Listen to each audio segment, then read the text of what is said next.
వినీత గారు, మీరు మీ కుటుంబ సభ్యులు ఈరోజు ఆశ్రమానికి ఒక రైస్ బ్యాగ్ డొనేషన్ చేసినందుకు గాను thank you madam. Thank you so much. Thank you madam. Thank you. అన్నదాత సుఖీ భవ. Thank you.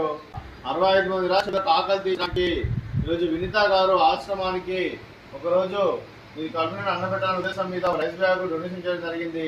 అలా వినీత గారికి వారి కుటుంబ సభ్యులందరూ నిండు నూరేళ్ళు ఆయుధాలను కోరుకుంటూ వారు ఏ సంకల్పం అనుకుంటారో అది నెరవేరాలని కోరుకుంటూ వారికి అంతా మంచిగా మనస్ఫూర్తిగా కోరుకుంటూ ఆ ముక్కటి దేవతల ఆశీస్సులు, ఇక్కడ ఉన్న 65 మంది ఆశీస్సులు వారికి ఎల్లప్పుడూ ఉండాలని కోరుకుంటూ వారికి వారి కుటుంబ సభ్యులందరికీ దినాలు తెలుపుకుంటూ వినీత గారికి వారి కుటుంబ సభ్యులందరికీ దీర్ఘాయుష్ మహానుభవ, మీరు మీ కుటుంబ సభ్యులు నిండు నూరేళ్ళు ఆయురారోగ్యాలతో అష్టైశ్వర్యాలతో వద్దని కోరుకుంటూ అలాగే నిరంతర ఆయుర ఆరోగ్యాలు అష్టైశ్వర్యాలు సుఖశాంతులను ప్రసంగం దేవుని వేడుతూ దీర్ఘాయుష్ మహానుభవ.